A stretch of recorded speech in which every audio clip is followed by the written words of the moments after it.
हैं जिन्हें हम बोर्ड में बैठकर या यूपीएससी का बोर्ड पहचानता है और उसके आधार पर यह अनुमान लगाता है कि आपका व्यक्तित्व कैसा है। मसलन मैंने अगर लिखा कि मैं दिल्ली की अनधिकृत बस्ती में पैदा हुआ, तो अगर मेरा डिटेल्ड एप्लीकेशन फॉर्म किसी समझदार व्यक्ति के सामने है तो वो इसे देखकर जानना चाहेगा कि दिल्ली की अनधिकृत बस्तियों के बारे में जानकारी मुझे है भी या नहीं। दिल्ली की अनधिकृत बस्तियों में सीवेज डिस्पोजल कैसे होता है? ये सवाल आपको अगर मान लीजिए यूपीएससी के बोर्ड में पूछा जाए तो आपको अचानक हवा से टपका हुआ सवाल लगेगा, लेकिन दरअसल है नहीं, क्योंकि ये उसी आवेदन पत्र से निकल रहा है जिसमें मैंने घोषणा की है कि मैं दिल्ली की अनधिकृत बस्ती में पैदा हुआ, वहां बढ़ा। बस यही तो करना होता है। अब सवाल है कि परीक्षार्थी इसमें क्या करे? वो अपने पैदा होने की जगह नहीं बदल सकता, उसे बदलने की जरूरत भी नहीं, क्योंकि जैसा मैंने कहा, आपके जीवन के चाहे कोई भी अनुभव क्यों ना हो, वे तमाम अनुभव आपके व्यक्तित्व में कंट्रीब्यूट करते हैं, आपके व्यक्तित्व में शामिल होते हैं। यदि कोई एक ऐसा व्यक्ति है जिसका जन्म, जिसे हम कहते हैं विद द सिल्वर स्पून हुआ, जिसने शुरुआत से ही गोल्फ खेला, बिलियर्ड्स खेला, ठीक है, कोई बुराई नहीं है गोल्फ खेलने में, बिलियर्ड्स खेलने में, उसने उसके व्यक्तित्व में वो चीजें जुड़ी। लेकिन आपने अगर गुल्ली डंडा खेला तो गुल्ली डंडा ने भी तो आपके जीवन में कुछ जोड़ा होगा। और यही दरअसल हम यूपीएससी बोर्ड में जानने की कोशिश करते हैं। ये एक के बेहतर और दूसरे के कम बेहतर होने का परीक्षण है ही नहीं। ये तो आपके व्यक्तित्व में जो ईमानदारी से आपने कहा है, उस ईमानदारी की जांच पर है जो यहां की जाती है। इसलिए जो पहली सलाह मैं अक्सर परीक्षार्थियों को देता हूं वो ये है कि किसी भी कीमत पर फेक व्यक्तित्व मत दिखाइए, नकली घोषणाएं मत कीजिए। दूसरा, अपने जीवन के, अपने व्यक्तित्व को ढकिए मत। Let the board peep into your personality. Board को अपने व्यक्तित्व में झांकने का मौका दीजिए, क्योंकि आपके व्यक्तित्व में ऐसा कुछ नहीं है जिसके लिए आपको शर्मिंदा होने की जरूरत है। चाहे आप 10वीं क्लास में फेल हो गए थे, चाहे आपके पिताजी किसी खोमचे वाला कार्य करते हैं, चाहे आपकी माताजी घरेलू महिला हैं और वह बाहर कामकाज नहीं करती, इनमें से कुछ भी शर्मिंदगी से भरा हुआ नहीं है। और इस सब ने आपके व्यक्तित्व में अपनी हिस्सेदारी की है, बढ़ाया है। पर्सनालिटी टेस्ट इन्हीं चीजों की जांच है।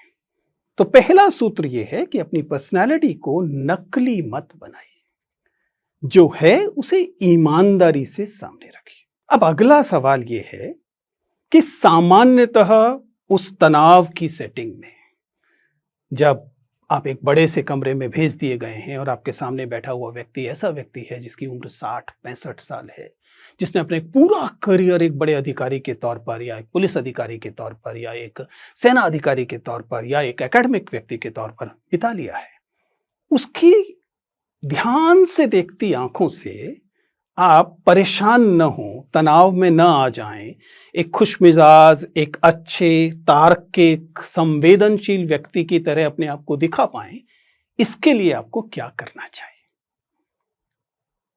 मेरी सलाह बहुत साधारण है। मैं आपसे इस समय बात कर रहा हूं। आपसे बात करते समय मैं भी चिल्ला सकता था, चीख सकता था। बहुत बार विद्यार्थियों को ये लगता है कि एक्सट्रोवर्ट होना, बहुत खुलकर बोलना, आपके व्यक्तित्व का बहुत शानदार गुण है। सच्चाई ये है कि ना तो एक्सट्रोवर्ट होना, ना ही इंट्रोवर्ट होना व्यक्तित्व का अच्छा या बुरा गुण है। ये दोनों महत्वपूर्ण गुण हैं।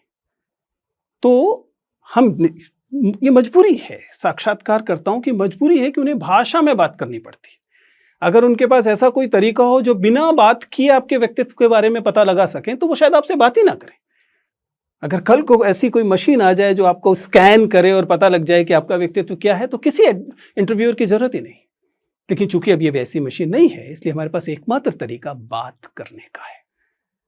तो हम जो सिखाने की कोशिश करते हैं और जो आपको सीखना चाहिए एक कैंडिडेट के तौर पर, कि जब आप बोर्ड के सामने जाएं तो आप बोलने या गैर वाचिक संप्रेषण 2 तरह का होता है। एक वाचिक संप्रेषण, बोलने वाला, आप कैसे बोलते हैं, और दूसरा गैर वाचिक संप्रेषण, आपकी आंखें क्या बोलती हैं, आपके हाथ क्या बोलते हैं, पूरा जिसे आप बॉडी लैंग्वेज कह सकते हैं, उससे आप क्या संप्रेषित करते हैं। आपको इसका भी ध्यान रखना पड़ता है। लेकिन सवाल है कि एक इंटरव्यू बोर्ड के सामने आप अपने आप को ऐसे कैसे पेश करें जिससे यह लगे कि आपके व्यक्तित्व में जो गुण हैं वो अधिकारी बनने के रास्ते में बाधा नहीं। इसके लिए जरूर हम लोगों ने कुछ तकनीकी चेकलिस्ट बना रखी होती है। मसलन मैं 5 चीजें जरूर जांचता हूँ। मैं बात करता हूँ पोस्चर की, यानी कि आप कैसे बैठे हैं, सिटिंग पोस्चर। मैं बात करता हूँ वर्बल कम्युनिकेशन की, वॉइस की, यानी कि आप कैसे बोल रहे हैं, आपकी आवाज़ बहुत ऊंची तो नहीं है या बहुत नीची तो नहीं। ध्यान रखिएगा, ये सारी चीज़ें संयोगवश नहीं होती। एंजाइटी आपकी आवाज़ को बढ़ा देती है। आप तेज बोल रहे हैं, ये आपके आत्मविश्वास का लक्षण नहीं है, ये आपके डरे होने का लक्षण है।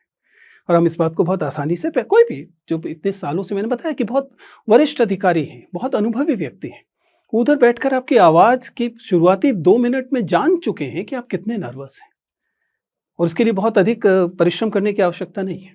खैर, तो वॉइस लेवल यानी वर्बल कम्युनिकेशन, जिसमें कि गति और आवाज़ की का जो वॉल्यूम है दोनों को देखा जाता है। इसके अलावा आई कांटेक्ट, सबसे खूबसूरत चीज़ मानव संप्रेषण में यदि कुछ है तो आपकी नज़रें। अगर आप में आत्मविश्वास है, अगर आप ईमानदार हैं, तो आप बात करने वाले व्यक्ति की आंखों में देखते हैं। अगर नहीं है तो आप काम चलाते हुए चेहरे पर देखते हैं। लेकिन अगर आप झूठ बोल रहे हैं, अगर आप चुरा रहे हैं कुछ, अगर आप फेक कर रहे हैं कुछ, तो अक्सर आप ऊपर देखते हैं। ये साधारण सा तरीका है। कुल मिलाकर मैं क्या कह रहा हूं, जब आप किससे बात कर रहे हैं तो उसकी आंखों में या कम से कम चेहरे की तरफ देखिए। इसके अलावा हम बात करते हैं अक्सर हैंड मूवमेंट की, हाथों से आप क्या कहने की कोशिश करते हैं। ये एक अलग अलग समय में अलग अलग स्थितियां हैं, खड़े होते हुए अलग होता है, लेकिन चूंकि आमतौर पर साक्षात्कार बैठकर है, इसलिए सबसे आसान होता है कि आप न्यूनतम हैंड मूवमेंट रखते हैं। और फाइनली कुल मिलाकर प्रवाह, फ्लो, वह सबसे महत्वपूर्ण चीजों में से एक होता है कि आप जब बातचीत कर रहे हैं तो आप रुक रुक कर, अटक अटक कर बोल रहे हैं, या आप चूंकि अपनी बात पर यकीन रखते हैं इसलिए बात को एक प्रवाह में बोल रहे हैं।